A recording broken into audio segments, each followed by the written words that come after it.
북한의 달콤살벌한 리얼 생활상을 이해하고 한 걸음 더 가까워지는 시간. 안녕하세요. 달콤살벌 남북 이야기 진행을 맡은 정은경입니다. 남한의 민족 최고 명절은 설과 추석이죠. 하지만 북한은 조금 다르다고 하는데요. 오늘은 길어진 분단 기간만큼이나 비슷한 듯 다른 남북한의 명절 쇠는 풍경 들여다보겠습니다. 네, 어서 오세요. 우리 인사 부탁드릴게요. 네, 안녕하십니까. 탈북민 김태희고요. 저도 달콤살벌 남북 이야기 출연자입니다. 안녕하세요. 황성옥입니다. 네, 남한에서는 음력 8월 15일이면 설과 함께 민족 최대 명절인 추석을 맞는데요. 북한에도 추석을 세는지 궁금한데요. 네, 추석을 세긴 세는데 한국의 추석하고는 지금 많이 조금 풍경이 좀 다르다고 이야기할 수가 있어요. 한국에는 설하고 추석을 민족 최대의 명절이라고 하고 기경길도 차가 막히고 하잖아요. 근데 추석은 북한에서 추석은 민족 최대의 명절이 아니에요. 민족 최대의 명절은 김일성 일가의 생일만 민족 최대의 명절에 들어가고, 이런 민속적인 명절은 저희가 하루밖에 못 쉬고, 예, 그리고 저희는 명절이라고 크게 생각을 안 해봤던 것 같죠. 조상을 기리는 날이죠. 조상을 기리는 날. 제사 지내는 날. 그러면 똑같이 1년에 한 번 모두가 각자의 조상을 기리는 건가요? 1년에 한 번은 아니고 두 번. 저희는 청명에 산소에 올라가고, 예, 산소에 올라가서 묘에 그 봉분을 이렇게 그 떼장이라고 하나 잔디를 얻는 일을 하고, 추석에는 가서 성묘를 하는데, 보통 한국에서는 추석을 한 일주일 전에 가서 풀을 베더라고요. 네. 이제 교통체증 때문에 미리 가시는 분들도 그렇죠. 계시고 하더라고요. 근데 저희는 당일에 낫을 가져가서 풀을 베고, 그리고 그 자리에 음식을 하고 하는데, 좀 많이 어쨌든지 간에 모든 문화가 좀 많이 좀 다른 것 같아요.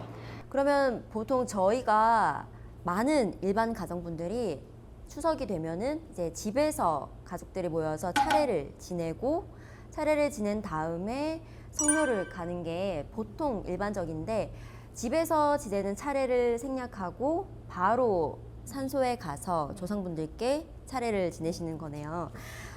그러면 이렇게 명절 앞두고 있으면 사실 저희 같은 직장인들, 뭐 어린이들 특히나 그 하루뿐만이 아니라 앞뒤로 연휴가 있어요. 그리고 가끔 운이 좋을 때는 금요일부터 뭐 토요일, 일요일 이렇게 하면, 그쵸? 징검다리 연휴까지 하면 직장인들은 달력부터 찾아서 그거부터 찾는 분들이 많으시거든요. 근데 북한에서는 추석에는 단 하루만 쉬는 거면 연휴 이런 개념은 없는 거네요? 연휴는 아니죠. 4월 15일 하루도 줘서 이틀 3일 쉬고, 네, 이렇게 민속명절 추석하고 한식 명절은 제사를 지내는 날이니까 오늘까지 일하고 오늘 밤에 내일 제사 음식을 다 준비해가지고 내일 새벽까지 딱 하루 만에 그거 모든 음식을 다 해가지고 그 다음날 성묘 갔다가 다음날엔 출근해야 되고. 우리가 북한에 살 때는 연휴라는 개념이 없었죠. 네, 없어요. 저는 농장일을 하다 보니까 당연히 쉬어야 되는 휴무일에도 쉬우지 않아서 문제였지. 예, 연휴 개념, 뭐 징검다리 휴무 이런 거 상상도 못했어요. 그럼 저희는 이렇게 명절이 되면 사실 그리운 가족들을 만나죠. 오랫동안 못 봤던 친척들도 만나고 사촌들도 만나서 같이 놀았던 기억이 있는데, 이렇게 하루만 쉬는 거고 하루에 각자 제사를 지내는 거면 가족 친척들이 같이 모이지는 않는 건가요? 모여요. 네, 모입니다. 멀리 있는, 기차 타고 가야 되는 멀리 있는 형제나 친척들은 못 와도 북한은 이동의 자유가 없고 결혼도 때처럼 멀리를 못 가요. 그것 때문인 것 같아요. 될수록 가까운 데서 걸어라도 갈 수 있는 하루길에서 결혼을 대체로 하니까 형제들이 다 그 당일에 모여요. 모여서 그날이 그래도 조금 좀 우리는 좀 다른 것 같아요. 언니들이 다 결혼을 먼 데로 갔거든요. 그러니까 왜 명절에 못 저희는 농장 일을 하다 보니까 농촌에 있기 싫으니까 다 탄강 강산으로 그렇지. 시집을 가니까 멀리서 갔어요. 그리고 우리가 뭐 평양에 있다든가 아니면 항해도 쪽에 있다든가 뭐 군인 생활을 하다가 거기에 뿌리를 내린 사람들도 있단 말이에요. 근데 추석이라고 올 수 있냐? 북한은 이동의 자유가 없어요. 통행증이 있어야 오기 때문에 그 여행증명서를 떼는 것도 추석이라고 부모님이 돌아가셔도 여행증을 안 떼줘서 임정을 못 보는데 추석에 명절이라고 나 고향집에 가겠습니다 하고 떼가서 증명서를 뗄 수 있는 사람은 진짜 그 좀 능력 있는 증명서를 마음대로 뗄 수 있는 그런 위치에 있는 사람이 아니고는 일반 주민들은 상상을 할 수 없는 네 그러니까 북한은 한국처럼 민족 대이동은 없다. 네, 네. 없어요. 절대 없어요. 그러면 저희처럼 교통체증 이런 것도 없겠네요. 차 자체가 개인이 그 소장하고 있는 차 자체가 얼마 없어요. 최근에 들어와서 2000년이 지나서 택시도 조금 좀 있고 개인들이 택시를 한두 대 이게 있는 거지 일반 평시민들은 아직도 오토바이 타고 있는 사람들은 그래도 조금 괜찮은 사람이고 자전거 타고 다니고 그래, 자전거 타고 가장 좋은 게 괜찮은 사람. 북한식으로 이야기를 하면요 뭐냐면 11호 자동차다 하거든요. 11호 자동차. 네, 내 다리 도보로 걷는 거 우리로 말하면 뚜벅이 짐도 나르고. 예. 네.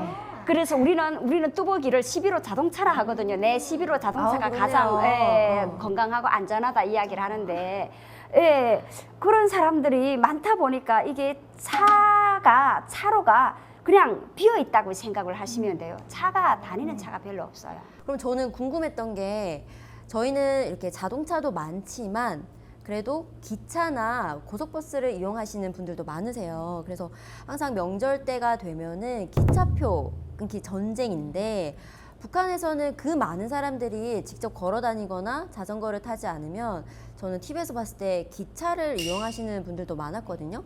혹시 북한에서는 기차표 어떻게 끊을 수 있나요? 그 기차도 지금 이동의 자유가 없으니까 여행증이 나온 그 여행증에 한해서 제가 뭐 여기서 서울 간다 하게 되면 그 표를 신청을 해서 일주일이 돼야 나와요. 수도권은 특히 평양 같은 경우는 그리고 우리 고향에서 청진을 간다 뭐 김해에서 부산을 간다 이러면 당일에 그 여행증 주민등록증 가지고 가서 돈 내고 표를 떼죠. 표를 떼도 기차를 타려면 전쟁이에요. 여기는 차 대수가 많잖아요. 오직 한 대가 12시간 움직이거든요. 12시간 동안 나진, 청진 그다음에 또 나진, 원성, 원성, 평양 이렇게 12시간씩 움직이거든요. 한 대가 움직이다 나니까 상상을 해보세요. 그 북한은 네, 차가. 기차가 그 고압으로 가다가 이게 전기 사정이 상당히 지금 어렵잖아요. 그 심지어 북한은 전기가 한국에서부터 끌어간 경우도 많이 있었거든요.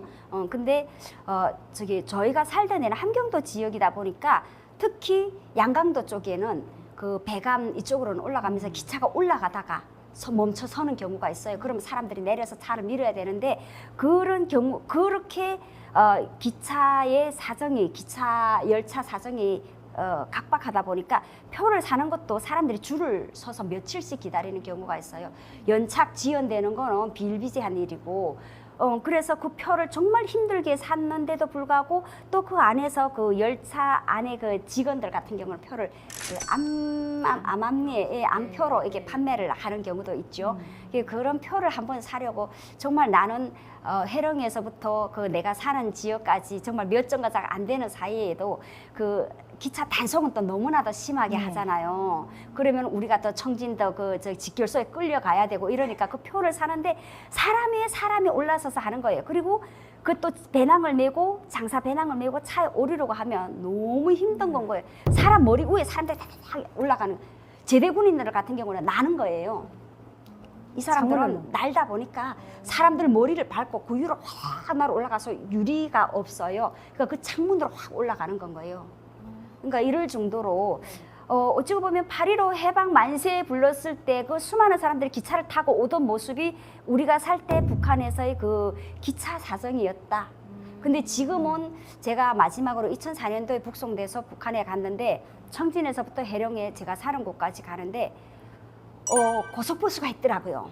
고속버스가 있어가지고 우리 때는 그게 없었잖아요. 그렇지 없어. 우리 때는 네, 그게 없었는데 회사가 생겨가지고 이 회사에서 표를 사서 이렇게 하는 게 있더라고요. 그런 것도 사람은 엄청나게 많은 만 원이었어요. 앉을 수가 없어서 땅에 앉고 서 있고. 북한은 기차가 그 출입문 여기처럼 뭐 체계가 딱 잡혀서 역에 서면 출입문으로 줄 서서 오르고 그렇지 않아요.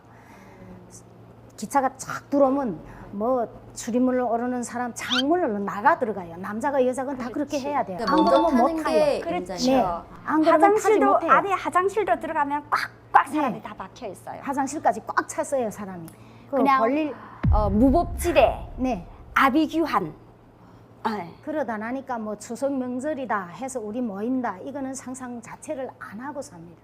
근데 저는 기차 얘기를 해주시니까 갑자기 생각나는 한 장면이 어떤 드라마에서 제가 우연히 봤는데 기차를 타고 가다가 기차에 무슨 문제가 생겨서 모든 승객들이 내려서 내려서 잔디밭 같은 기다려야 곳에서 돼요. 잠을 자더라고요. 그런 지금 경우도 그게 있나요? 네. 북한에서 그런 일들은 진짜 쉽게 볼 수 그거는 있는 보통 일이죠. 보통 있는 그리고 일이에요. 어디에서 네. 연착이 되면 그 사람들은 거기에서 심지어 저는 북한에서 물 장사를 하는 걸 그때 처음 봤어요. 아이들이 물을 떠다니면서 물 사시오 하면 그거를 사서 얼굴 이렇게 고양이 세수를 하고 이런 것들 저는 그런 모습을 처음 봤어요. 기차가 없어서 역전해서 뭐 심지어. 열흘, 일주일, 3일 이렇게 기다리는 거는 보통이에요. 심지어 그거는 역전이라 그 치고 저기 중간에 섰을 경우 맞아요.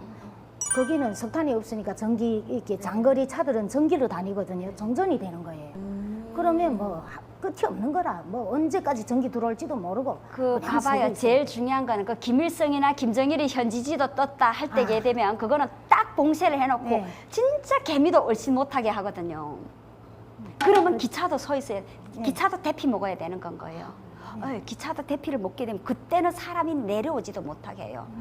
그럼 그 안에 갇혀가지고 이런 여름에는 찜통 같은 날씨에 거기서 꼼짝 못하고 있는데 완전 숨 막히죠. 그러면 기차라는 이동수단을 이용을 하셔도 어떤 뭐 시간을 정해놓거나 약속을 잡아놓고 이동하기는 조금 어려울 것 같네요. 전연에 있던 군인들이 결혼식 날을 잡고 언제 온다. 그래 이 집에서는 지금 그 여자들도 다 꽃단장하고 기다려요. 도착을 못 하는 거예요.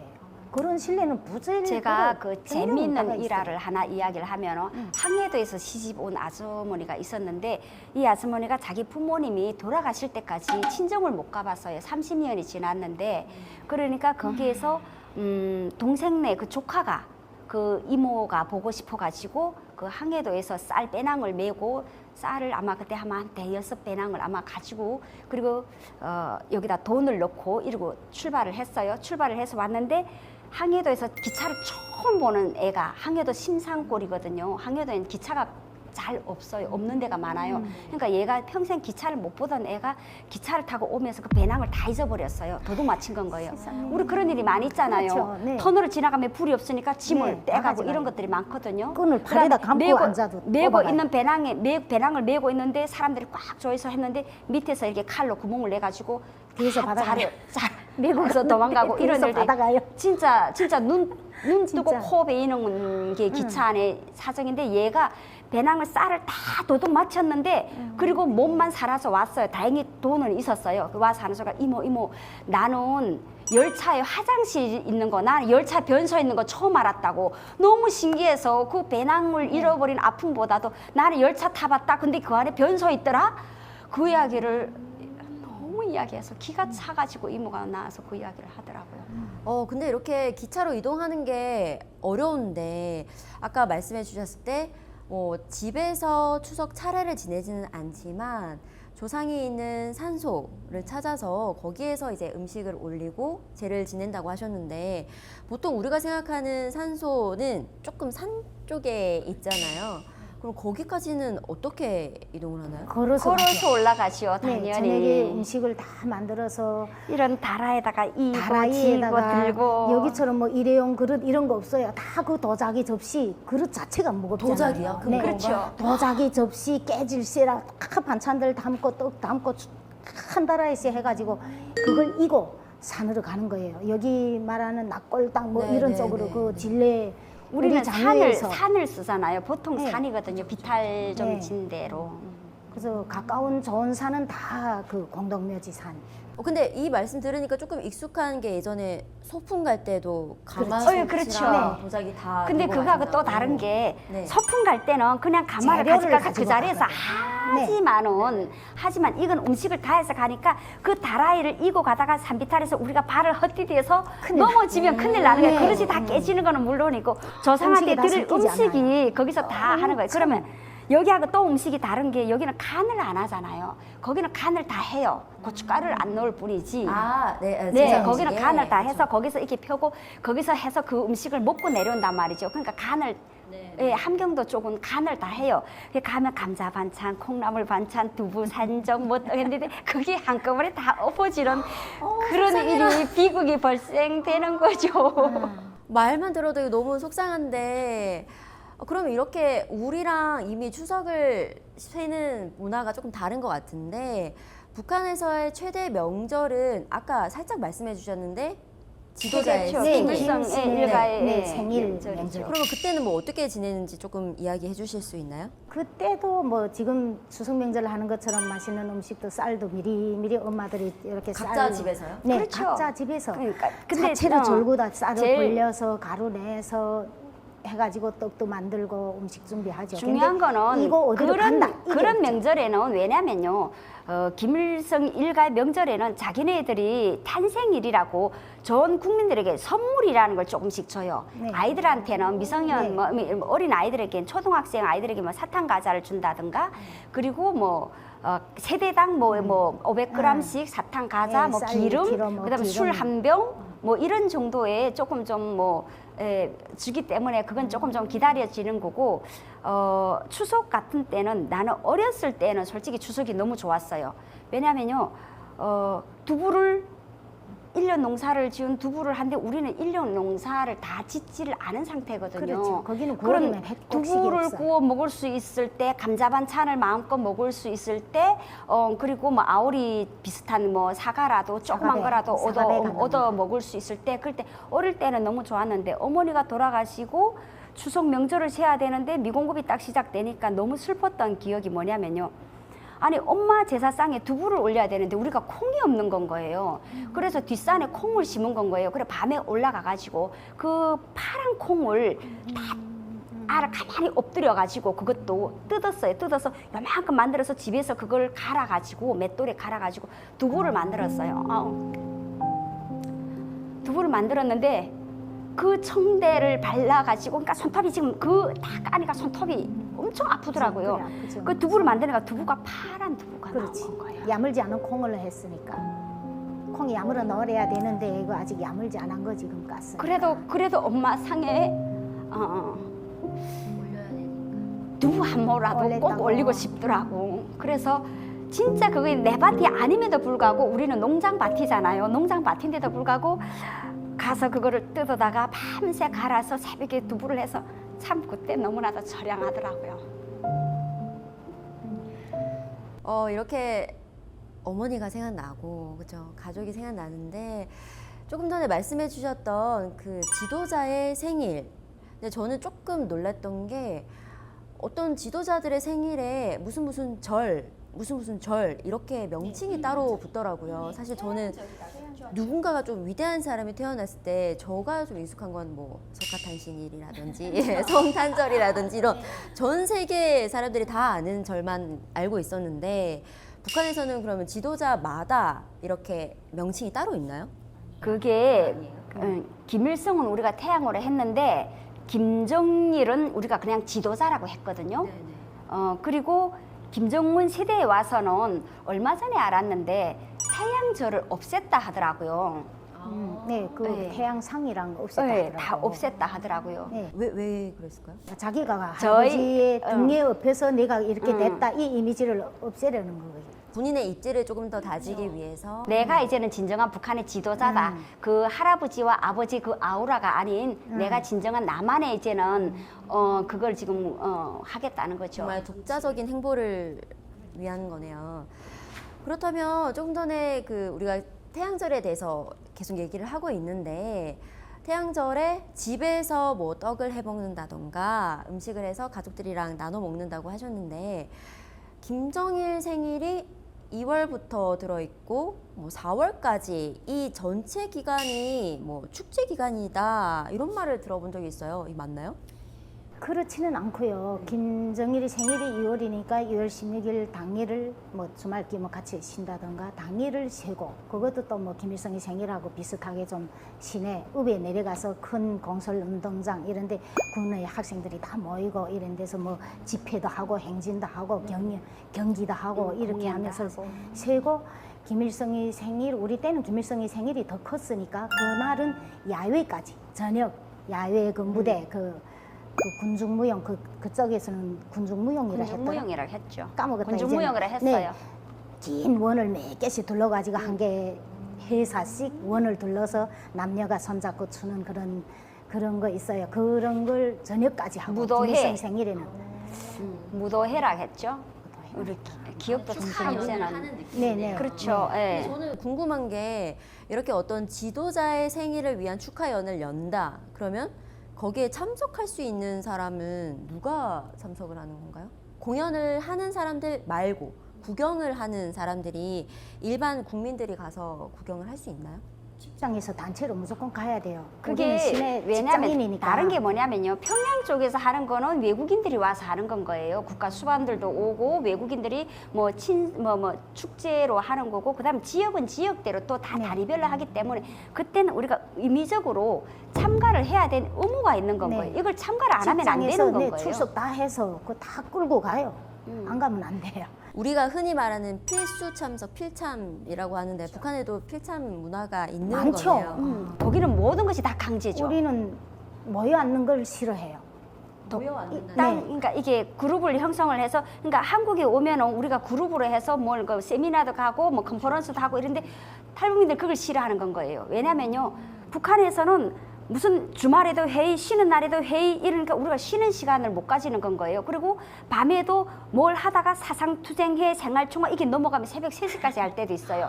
이것 때문에 너무 질린 사람들인 거예요. 모임, 회의 이것 때문에 너무 질린 사람들이라서 몇 시까지 어디에 와라 하면 이게 끝이 없는 건 거예요. 언제 끝날지 기약이 없는 시간인 건 거예요. 그럼 여기서 불평불만도 할 수 없는 네, 그러니까 여기 한국에 와서 나와라 들어가라 뭐 어디에 가라 오라 이걸 제일 싫어하는 게 탈북민들이 그게 오늘 방송 이거 녹화 오시라고 한 거는 괜찮으신 거죠? 이거는 우리가 조금 더 필요에 의해서 이걸 우리 알려야 되겠다. 다행이네요. 그러면 이렇게 남한으로 오시고 나서 아마 처음 맞았던 명절 떠올려 보시면 북한에서의 명절과 조금 달랐을 텐데 어떠셨나요? 저는 2006년도에 와서 2007년 첫 설을 한국에서 셌어요. 그러니까 양력설부터. 여기는 양력설 안 세는 거 모르고 저희는 음력으로 저쪽은 그렇죠. 저쪽은 우리는, 양력설이 명절이거든요. 우선은 양력설이 좀 많이 사람 서로 다니고 인사 다니고 이런 게 있는데 양력설은 그냥 그저 뭐 알바 다녔는데 일거리가 있더라고. 그래 양력설은 가서 일을 했어요. 음력설에는 또 뭐 저 같은 경우는 엄마랑 와 있으니까 갈 데가 있어서 가는데 그 저희 같이 온 사람 한 사람은 길거리에 나가니까 나뿐이더라. 차 한 대도 없더라 이러더라고. 2007년도면은 더 그랬을 것 같아요. 요즘에는 워낙 우리도 명절을 뭐 가족들하고 다 같이 그쵸 보내는 것보다는 각자 보내거나 여행을 가는 가족들도 워낙 많아서 오히려 좀 한산한 느낌이 있긴 하는데 그래도 저희가 이렇게 명절이 되면 좀 특별한 분들께 뭐 감사를 전하고 싶다던가 아니면 가족들 사이에서도 선물을 주고받는 문화도 있어요. 혹시 북한에서도 이런 명절 선물 뭐 이런 게 있나요? 개념이? 북한에는 지금 또 다시 말 돌아가는데 4월에 김일성 생일이라고 4월 15일 뭐 진달래 꽃이 안 피거든요. 그러면 3월 말부터 산에 가서 진달래 꺾어다가 집에서 따뜻한 데 놔가지고 꽃을 피워요. 해가지고 4월 14일 날 밤 12시 시간 모두 눈 뜨고 기다려가지고 4월 14일 날 밤 12시에 15일 되는 그 시간에 김일성 초상화 앞에 가서 놓고 인사를 하고 이렇게 일정이 시작되는 그런 게 제일 큰 명절이거든요. 근데 왜 진달래 꽃이에요? 피울 수 집에서 가정에서 피울 수 있는 거 그거예요. 그 시기에 피는 꽃 중에. 네네. 네. 제일 먼저 또 진달래가 피거든요. 그러니까 3월 말이면 그게 지금 약간은 그래 날씨가 풀리니까 꽃망울이 약간이라도 부풀어 있어요.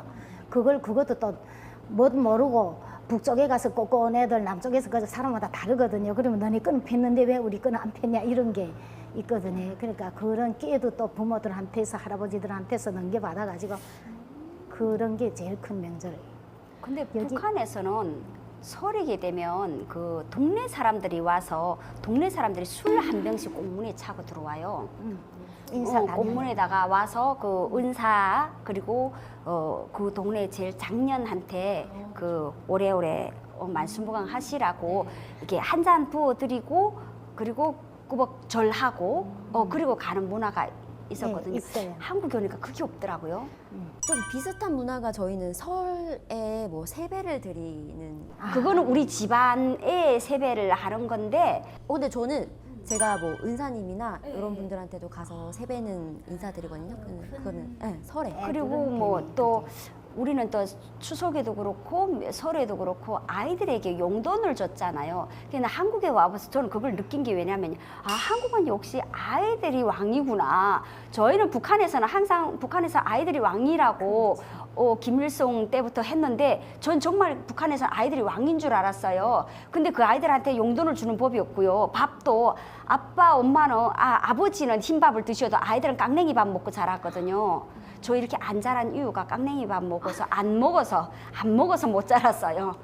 그 샛노란 깡냉이 밥을 먹고 싶겠어요? 그러니까 아버지는 흰밥을 드시는데 그걸 아버지 요만큼 밥 남겨주면 그것만 먹고 저는 도망가고 이랬거든요. 그렇게 자라던 아이들인데 여기 오니까 엄마들이 모든 건 아이들 중심으로고 할아버지 할머니들도 아이들이 오면 아이들한테 용돈을 주는 문화더라고요. 저는 그게 솔직히 많이 부러웠어요. 우리 집에서도 내가 막둥이니까 용돈 많이 받았을 건데. 우리 어릴 때는 용돈이 있었어요. 네. 그래요? 내 어릴 그때 우리 돈이 필요했어요? 그래도 주더라고. 엄마가 요 조그만 주머니 꼬미줄 해가지고 엄마들이 그 이쁜 비단천 어디서 얻었는지 천도 없는데 해가지고 깨끼천이랑 해가지고 주머니 만들어 주거든요. 그래 그거 주면 엄마가 또 접시에다 떡을 담아줘. 그래 동네 나이 많으신 집에 인사 가라고. 그래 가면 동생하고 내하고 돈 주는 거 아니까 동생하고 내하고 서로 먼저 뛰어야 되는 거야. 근데 이거는 작으니까 떡그릇을 나한테 주는 거야. 내가 먼저 가겠다고 내가 잘 뛰거든. 그래 가서 인사하고 절하고 하면 할머니가 거기에다 50원 있지 5원이던가 그 5원, 용돈을 5원, 열에 넣어 10원. 주시더라고. 그리고 그때는 우리 자랄 때만 해도 그래 상점에 가면 껌이 있었어. 껌을 막 그 당근만 뽑아 먹고 그게 아까만 버리잖아. 한 줌씩 쥐고 다니고. 그래 그거 가지고 그 껌도 먹고 또 솔직히 뭐 그 돈 우리가 쓰나 또 어른들을 다 주. 그쵸. 저도 어릴 적에 보면은 오랜만에 이렇게 명절에 친척분들을 만나면 예쁘다고 뭐 세배를 안 해도 추석에도 항상 용돈을 주셨어요. 그러면 아주 어렸을 때는 당연히 받자마자 이제 엄마한테 가고 엄마가 내가 저금 해줄게. 엄마가 맡아줄게. 그쵸. 지금은 부모님이 보이스피싱입니다. 워낙 아이들이 더 관리를 하기 네, 때문에 잘하더라고요. 맞아요. 그래서 저도 어렸을 때나 우리 남한에서도 옛날에는 어르신들하고 뭐 밥상도 따로 앉거나 이런 문화가 있었는데 요즘에는 그 격이 많이 낮아진 것 같기는 해요. 그리고 뭐 최근에는 우리 코로나19 등도 있었고 여러 가지 문제 때문에 그리고 가족이 워낙 단촐해진 사회다 보니까 여러 명의 이제 가족들이 다 모이는 것보다는 각자 가족이 보내는 경우도 많은데 만약에 북한에서 이렇게 하루 혹은 뭐 빨간 날이랑 붙은 날도 있을 수도 있잖아요. 그렇죠? 이렇게 휴일이 생기면 아까 가족들하고 뭐 제를 지내는 거 말고 나머지 여가 시간은 뭘 하면서 보내셨을까요? 우리가 뭘 하고 보냈는가? 우리는 오후 시간이면 우리 학급 친한 애들끼리 이렇게 연락해가지고 뭐 아무것도 없으니까 뭐 어떻든 이불로 연락해가지고 이제 그 꽃밭이 있거든. 공동묘지 그 주변에는 꽃들이 많거든요. 그럼 거기 가서 사진도 한 장 남기고 오빠야들 사진기는 오빠야들을 꼬세가지고 그래 가서 사진도 한 장 남기고 동네 그런 거는 했었어요. 사진사는 한 명씩 있어가지고. 네. 예, 친구들끼리 좀 그런 거 잘하는 애들이 있다니까 그러면 그런 애들 야 너는 저 맡아라 해가지고 꼬세가지고 있지 시간이 안 된단다 뭐 조금 늦춰야 된다 뭐 이래 시간 줘야 돼 해가지고 다 올라가가지고 그런 추억이 있긴 있어요. 저는 또 이렇게 명절 하면은 뭐 여러 가지 놀이도 하고 기념 사진도 찍고 할 수 있지만 빼놓을 수 없는 게 맛있는 명절 음식이거든요.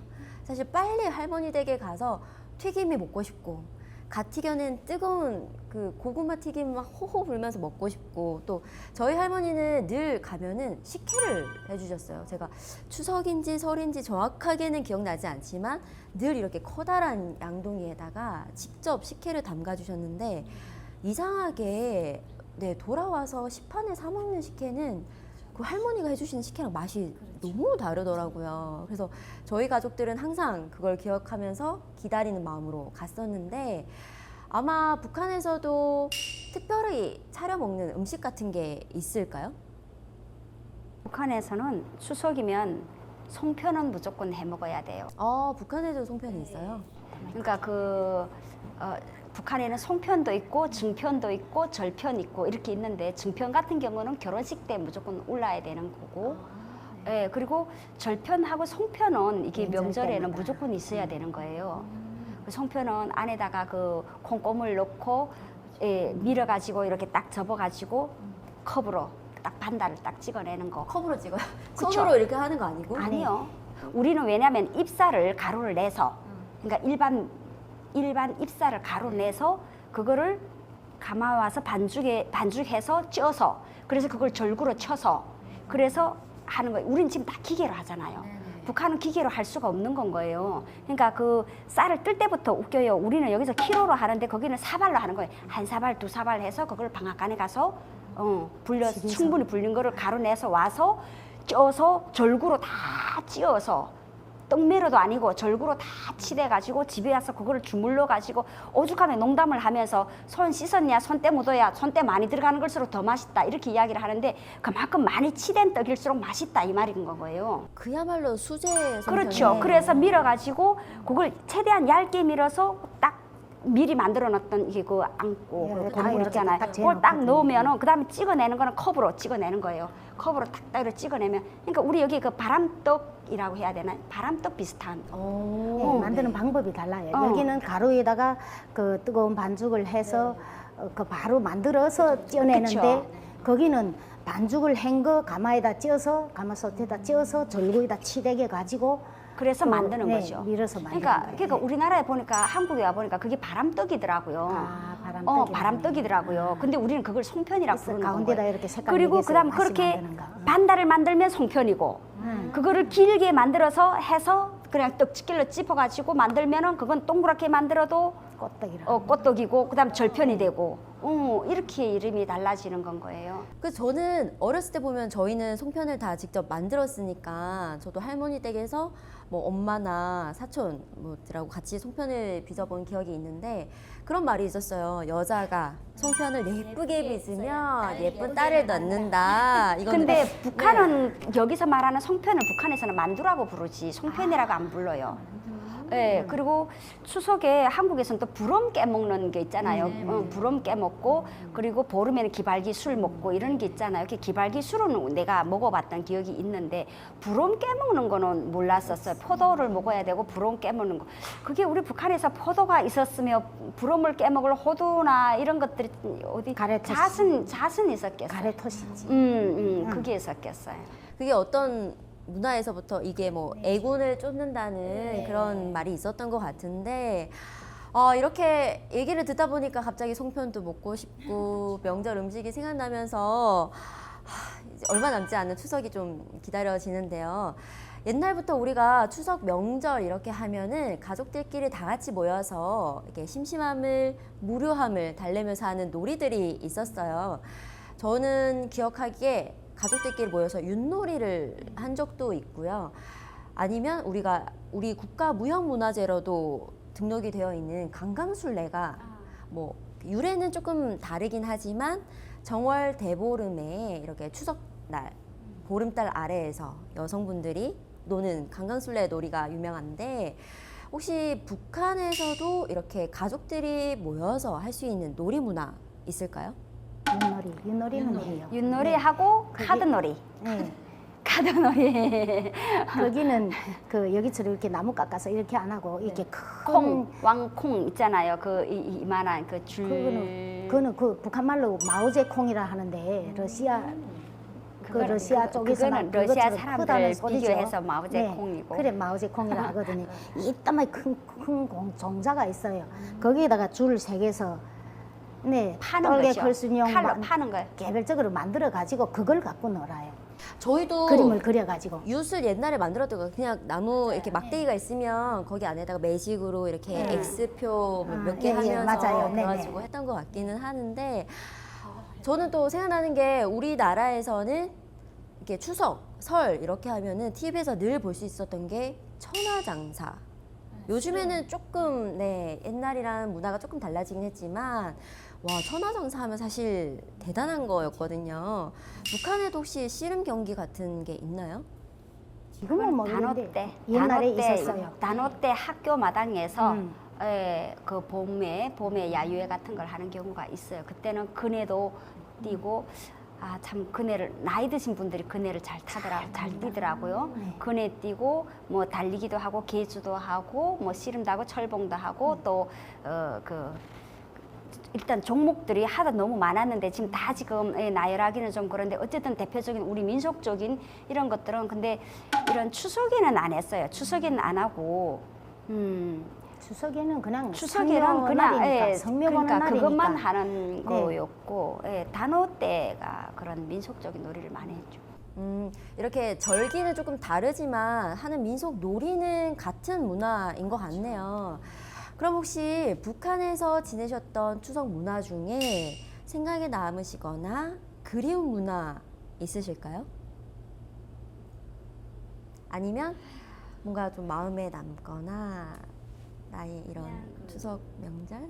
미공급이 딱 되고 엄마 산소라고 해서 올라가서 왜냐면요 산에 올라가면은 솔직히 말해서 다 최선을 다해서 음식을 해온단 말이죠. 그리고 제사를 지내고 하는데 그러니까 일반적으로 비석을 다 그 나무 막대기로 하는 경우가 많이 있어요. 근데 저희 아버지는 엄마를 자기가 직접 시멘트로 몰타를 부어 가면서 고 아무개의 묘 이렇게까지 쓰고 이게 틀을 다 본인이 시멘트로 헹군 거예요. 그럼 이게 비에 그냥 이게 패이는 거예요. 몇 년씩 하면 그럼 또 그걸 또 다시 또 본인이 당신이 가서 다 개보수하고 이래서 음식을 최상의 음식을 해서 가지고 간단 말이에요. 가면은 그 미공급에 정말 먹고 살기 어렵고 옆에 사람들에게도 나누기 힘든 문화임에도 불구하고 산소에 가면은 그 산소에 올라가면 그 주변에 있는 사람들이 그때만큼은 음식을 나눴어요. 옆집 사람에게도 뭘 주기 힘들었던 그 문화임에도 불구하고 죽은 사람의 그 슬픈 마음만큼은 공유를 하더라고요. 그래서 그 옆에 그러니까 그 산소마다 또 그런 게 있어요.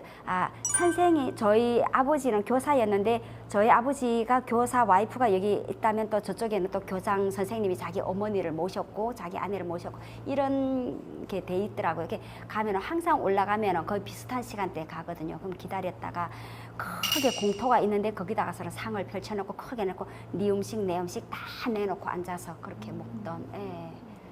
저는 96년이 마감 추석을 보내고 왔는데 그때부터 그 전부터 힘들었지만 그 해가 지금 마감으로 지금 많이 힘들던 해였으니까 그래도 추석이니까 시어머니 시아버지 산소에 가야 되는데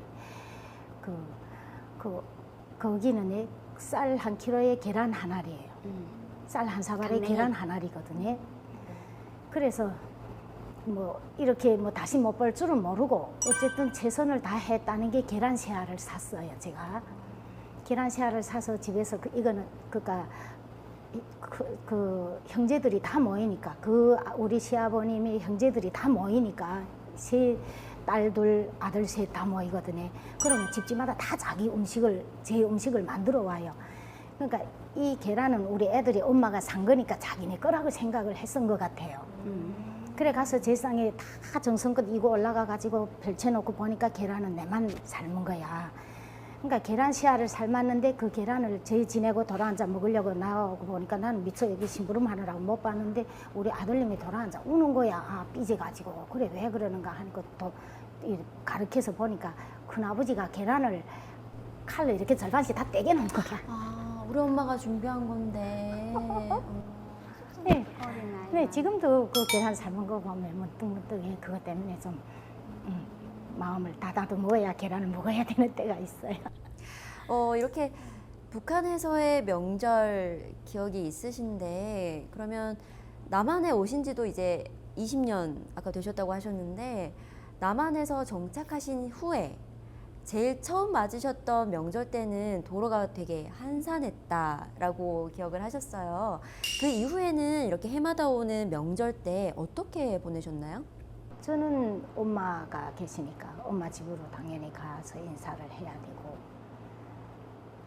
그다음에는 좀 어디 놀러 간다던가 이런 것들은 좀 덜 하는 것 같아요. 처음에는 저 분계선 그쪽으로 많이 갔는데 갔다 올 때일수록 안 간 것보다 더 오래 슬픈 거예요.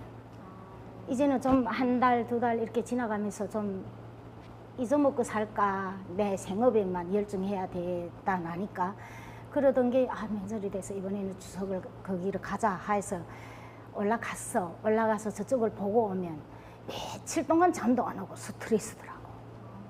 그러니까 그것까지 포기하다 나니까 뭐 그닥 별로 추석이라 해서 뭐 매일이 잘 먹는 날이고 재밌는 날이니까 딱히 뭐 그 명절 그런 걸 못 느끼고 살고 있어요. 특별하게 명절을 세는 방법이 있으신가요?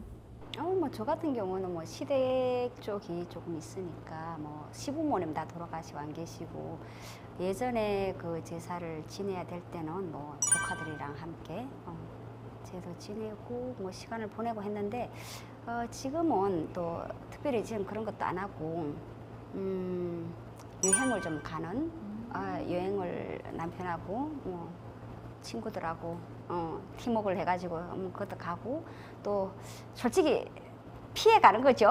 좀 쉬고 싶어서 놀고 싶어서 이게 연휴가 기니까. 근데 꼭 갔다 오면 시조카들이 집에 와서 기다리더라고요. 그럼 또 맛있는 음식 또 차려주고 해놔야 하시고, 되죠. 그죠? 네. 아니 이렇게 조금 전에 말씀해 주셨듯이 명절이 되면 생각나는 사람들 가고 싶은 곳이 아마 가족들이 있는 곳이 아닐까 싶은데 너무 뻔한 질문이긴 하지만 이렇게 명절이 되면 가장 생각나는 사람 누가 있을까요? 이제는 우리 그 마음에 깊숙이 이제는 내려놓지 않으면은 우리의 그 정상적인 삶에서 그 사람들 자꾸 끄집어내면 슬프시오. 하지만 무의식 중에 잠재적으로 항상 있는 사람들은 가족이죠. 가족이라는 저 같은 경우는 엄마는 돌아가셔가지고 추석에 사실은 멜레를 했어요. 그러니까 멜레라면 여기는 모르죠. 이장을 했어요. 그때 가정이 너무 힘들고 오빠도 정신분열증이 오고 그 추석 때 이장을 했는데 그 이장을 해주는 사람이 원래는 다 따로 있어요. 근데 그분이 갑자기 못하겠다는 건 거예요. 근데 그 날짜는 정해놨는데 이 날짜를 또 어기면 안 된다. 왜냐면 그때 당시 우리는 뭘 믿어서라기보단 집안이 너무 안 돼서 하니까 이걸 다 무속인들한테 물어보고 했던 날짜를 정했던 날짜란 말이에요. 그러니까 이게 날짜는 이제는 옮길 수 없는 건 거야.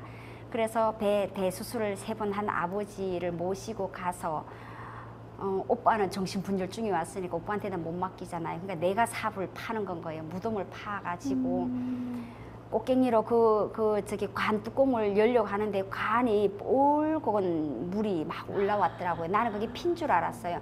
그래서 그 관 뚜껑을 내가 못해서 아버지를 안아가지고 아버지가 주르륵 미끄러져 내려가가지고 그 꽃갱이로 관을 뜯어가지고 보니까 엄마 그 뼈가 있더라고요. 여기 진짜 여기서 참 곱게 썩지를 못했더라고. 물이 지나갔더라고요. 그런 데서 그래도 엄마의 묘라고 그 꼭대기에서 이렇게 하고 내려다 봤는데 그런 엄마의 묘를 아버지가 밑에서 오른쪽 하면 오른쪽, 왼쪽 하면 왼쪽 받아가지고 이걸 다 해서 아버지를 했어요. 그러니까 엄마의 묘는 이장을 했는데 아버지의 제사를 못 보고 온 거예요. 아버지와 오빠와 언니와 그 많은 사람들을 두고 왔잖아요.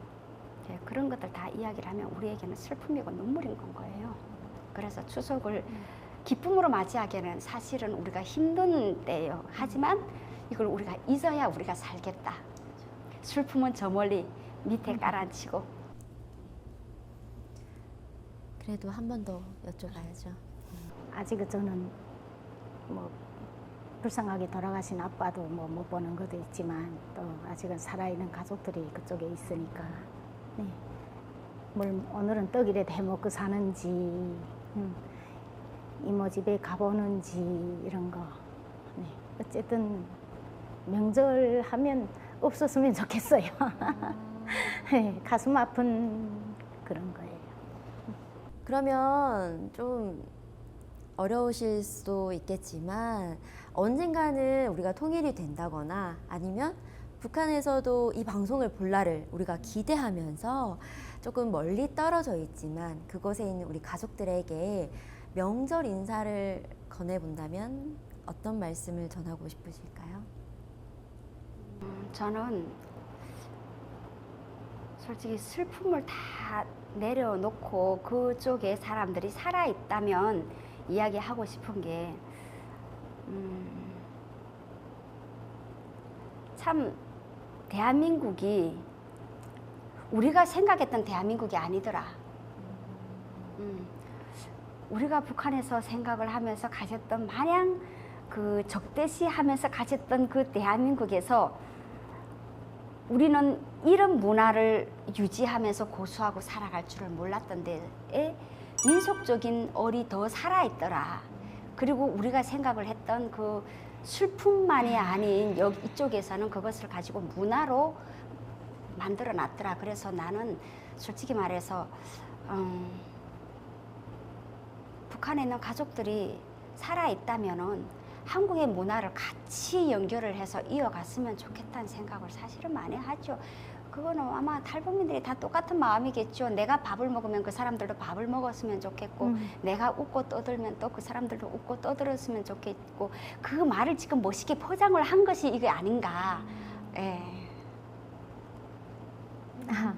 저는 남한에 대해서 그렇게 그 이색적인 이렇게 생각은 안 하고 자랐어요. 아빠가 다행히도 너무 가고 싶어하고 보고 싶어하는 곳이었기 때문에. 그런데 와가지고 아빠가 상상하던 것보다 너무 엄청난 그 풍요, 배부름, 첫째 배부름, 입고 사는 것에 대한, 거주하는 것에 대해서 너무나도 그 만족스러운 이런 거에 대해서 뭐 물론 지금은 뭐 인터넷 이런 걸 통해서 많이 알고는 있다고 하지만 그래도 애들 만나면 그래서 문득 애들이건 친구들이건 동생이건 만나면 살아있어서 고마워, 살아있어줘서 고마워. 이제부터 내가 다 할게. 이렇게 말씀을 들어보니까 꼭 우리가 함께 다시 만나서 같은 명절 문화도 함께 보내고 네, 그런 시간을 꼭 가졌으면 하는 바람이 저도 생깁니다. 오늘은 우리가 민속 최대 명절에 대해서 함께 이야기를 나눠봤는데요. 오랜 분단으로 서로 다른 명절의 문화를 가지게 됐지만 그래도 한 민족으로서 우리가 아직 비슷한 점이 굉장히 많다라는 것을 느꼈습니다. 곧 다가올 추석 가족분들과 명절 즐겁고 행복하게 보내시기를 바라봅니다. 오늘 두 분 함께 해주셔서 감사드리고요. 다음 편에도 더 재미있는 남북 이야기로 여러분들을 만나 뵙겠습니다. 감사합니다.